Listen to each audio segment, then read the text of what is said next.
This is Lisa from Mobile Tech Review, and today we're going to look at the HTC 8XT. A lot like the 8X, a couple of important differences. This time available on Sprint. Yay for you Sprinties. You don't get many Windows phones, so this Windows 8 phone is for you. We're going to look at it now. So this is the HTC 8XT. It's available now on Sprint. $99 on contract after a $50 rebate, so fairly affordable there, and you get a pretty nice phone for your money too. Not the super duper top spec kind of phone, but then again it's not $199 on contract or more like the top tier phones are. It comes in just this one blue color, but it's a really nice color, and I think it's fairly well suited to either gender. A little bit different from the 8X, which had a single body color here. Here we have a little differentiation in color. I don't know if they think that's stylish or what the deal is there. I assume so because it's a different color. Or maybe just to clue you in more that this is a little bit unusual for a Windows Phone. Not so many of them have this. You can actually remove this back. This big section here, you press with two fingers, you slide up, you struggle some more. You wonder if you're going to need a jackhammer, but you'll eventually get it off unless you have somebody in your office or in your home who's particularly talented at these kind of things. Not something that you want to do every day. See, the cover actually wraps around on the sides here, so when you're pushing it off, it's kind of hard to not actually grab it and obstruct it.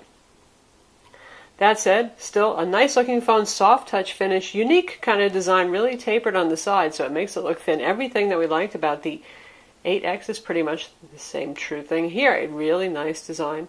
Looks like a quality piece, doesn't look like a budget phone, certainly. Your volume rockers are over here. Power button is up top, as is your 3.5mm combo audio jack for headphone and mic.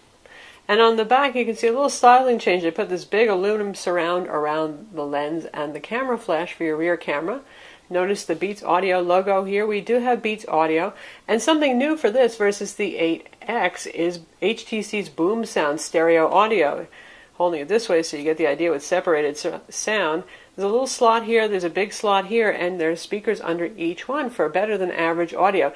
Doesn't sound quite as good as the HTC One, I have to say, but then again, the HTC One is a more expensive phone, too. On this side, we have the required Windows dedicated camera button here. Well, Windows phones have that feature. Good feature to have.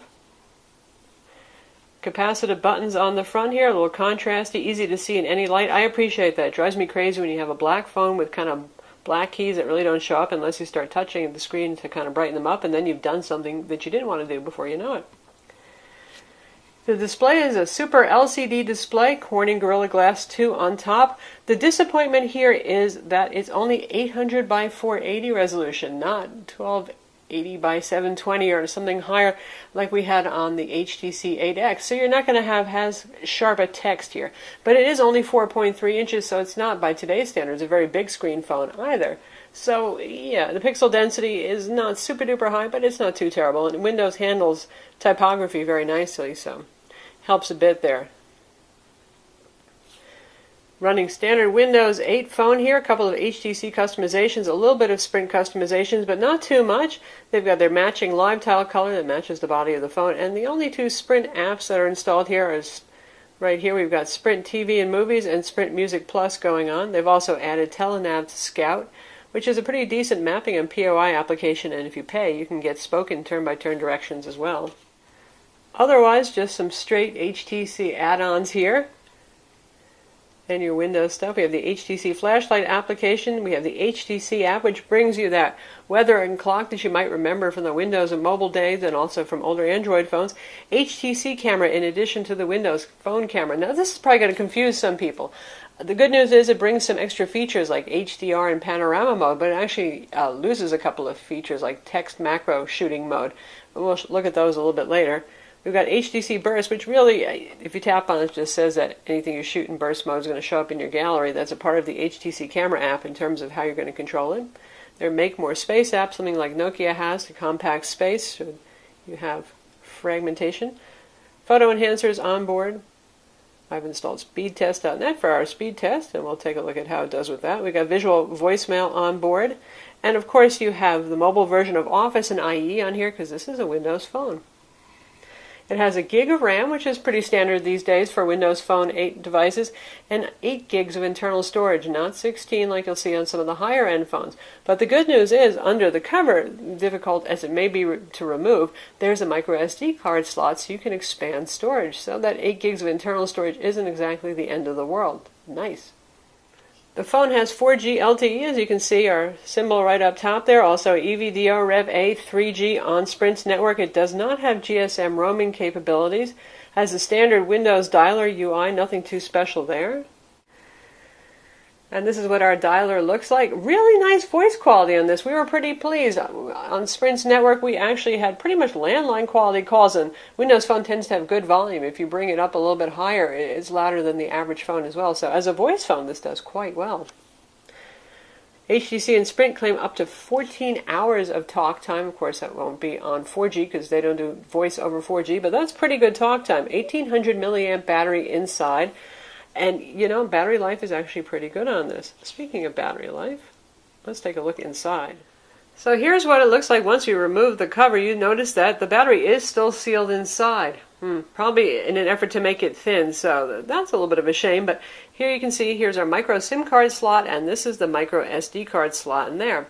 And otherwise, we have a lot more pretty blue plastic to admire here on the back, and our information about the phone is actually in a cover underneath, so you don't have to have an ugly sticker on the outside. Cover itself, this is what it looks like on the inside. The phone does have NFC, by the way, and it's a lot easier to get the cover on than it is to get it off. Just slide it right back down and you're good to go. How about data speeds on Sprint's LTE 4G network? We have, as you saw, 2 to 3 bars of signal there, so okay signal, not super duper great. And we'll see how it does. Typically, because they use a higher spectrum, building penetration is an issue. We are about 8 feet from some big windows, which should help it a bit. And on the second story, nonetheless, not too impressive right here. Not when you compare it to AT&T and Verizon's LTE anyway, and sometimes even T-Mobile's HSPA+, let alone their LTE where they have it. So a little lackluster, but let's take a look at our results so I can point something out. You see the low numbers? These were done indoors, again, at the upper story of the house, so no problem there. We're not exactly in a lead-line vault here, folks. It's just a regular structure. But when we go outside, see how much the numbers jump. That's just right outside the door to this building, so really it's going to depend on your coverage, obviously what kind of building you're inside given the network penetration issues, but you can see the range of results we got. Not bad when we're outdoors. Certainly if we were even closer to a tower, it'd probably be even better. Definitely a huge improvement over Sprint's 3G network, which tends to really rarely break 1 megabit per second in terms of speed, so can't complain too much if you're a Sprint customer when you've got this kind of improvement. The phone has dual band Wi-Fi, 802.11bgn, Bluetooth 3.0, NFC, front camera 1.6 megapixel, and on the back we have an 8 megapixel shooter. Pretty much the same thing that you find on the HTC 8X, and that's not a bad thing. Backside illuminated sensor, fast f2.0 lens on this, so fairly capable, pretty decent low light. That LED flash helps. If we take a look at the camera applications, first we're going to look at HTC's camera application. So here we are in the HTC camera application. We have tap to focus right there. Not the fastest to focus, but not too terribly bad here. We have color filters available. We've seen those on other HTC phones. Switch between photo and video, and there's little dots that are hard to see right here, but they bring up photo and video settings. We'll take a look at those. So we have scene, and you can choose from things like night, HDR, panorama, anti-shake, or auto default.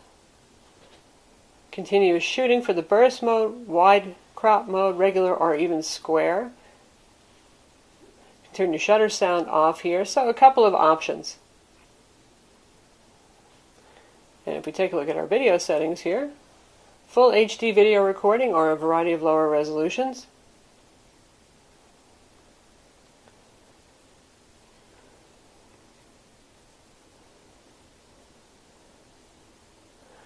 And we have things like saturation, color sharpness, white balance. Well, a pretty decent set of settings for video where usually you don't see a whole lot of settings. And up here we can control our flash.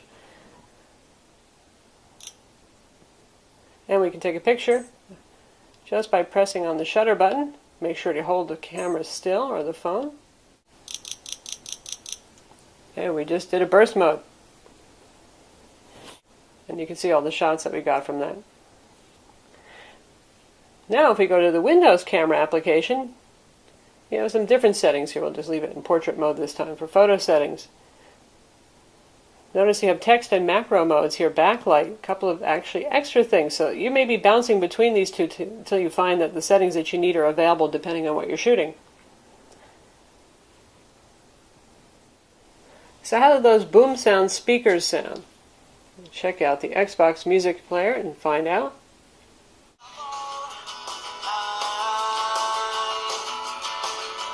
It's pretty loud. We're at about 2/3 volume level.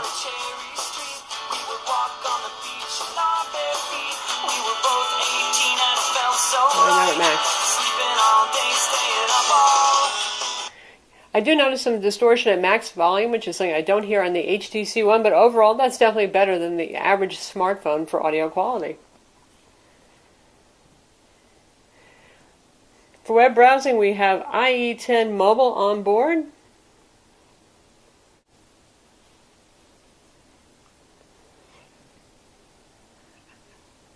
And now we're loading our website using Sprint's 4G LTE network, so that's pretty good actually. And IE has grown up. It does a fairly good job of rendering websites for those of you who are new to Windows Phone, which you just might be if you're on Sprint, since there haven't been too many. Pinch zooming works just fine. You've got HTML5 video here. You don't have Flash video, however. And we'll check out our video review of the Nokia Lumia 1020 to check out streaming of YouTube hosted video.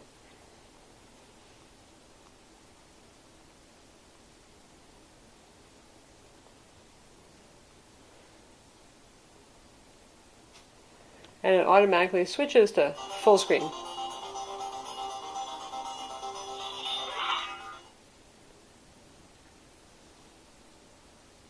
This is Lisa from Mobile Tech Review, and today we're going to look at a pretty special phone. This is the Nokia Lumia 1020. Well, it's a lot like the Nokia Lumia 9. And it sounds good, it looks good, and again, that's on Sprint's LTE network, so obviously even when we're just getting 5 megabit per second down, there's enough speed there to deliver a nice YouTube experience on the phone. And like all Windows 8 smartphones, this does support multitasking. Press and hold on the back button, and you can see all the games, programs, everything that we've got running right here, which is actually quite a bit. Hit back again to get out of it, and if you want to use voice command, also standard, press and hold the Windows key till you get a prompt. Pizza in Boston. Searching for pizza in Boston. And there we get it. We get web, we get local results, if we happen to be local to Boston at the moment, which sadly we're not, and more options. So that works just fine too. As I said, you also get mobile office, you get Bing Maps for location, Scout is installed, and you can download Here Maps too, which is really an excellent mapping POI and spoken turn-by-turn direction application that's free on the Windows App Store. Speaking of the App Store, still not nearly as many applications as iOS or Android, but a decent number of apps. All the core apps are there that a lot of people use. Things like Netflix, for example, are there. There are Dropbox clients, still no official Dropbox client from Dropbox themselves, though. Quite a few games, including Xbox games. News applications. So it's not an absolute horror show or anything like that. You'll find enough apps to get by with. Now, if you're a real app junkie and half of the joy of a smartphone for you is installing all those apps like Instagram and everything else, yeah, it still might not be the phone for you. However, gaming is a pretty good experience. You're going to check out a game now. So we're playing Nova 3 right now. And the colorful display is really pretty nice for playing games. It looks reasonably sharp. Brightness is adequate, not super duper bright, but you see a low resolution display is not necessarily that nasty a thing.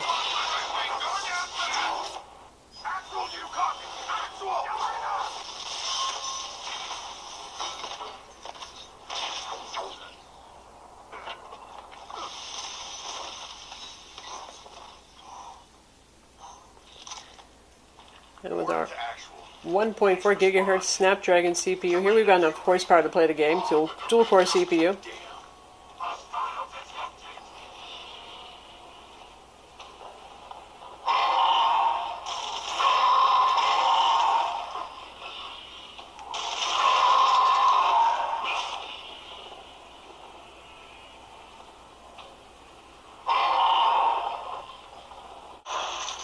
Surprisingly, we're actually seeing some frame drops here. This is a pretty capable CPU. We got a gig of RAM. I'm not really sure why that is.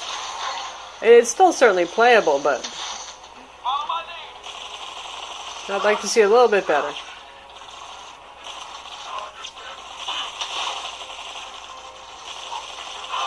So that's the HTC 8XT. It's available now on Sprint, $99 on contract after rebates, and let's face it doesn't have much competition if you're looking for a Windows phone on Sprint right now, but that said, it actually is a really nice phone. It's good looking, it's solidly made, maybe not top specs among Windows phones, but still for the price, pretty nice. I'm Lisa from Mobile Tech Review. Visit our website for the full review, and don't forget to subscribe to our YouTube channel.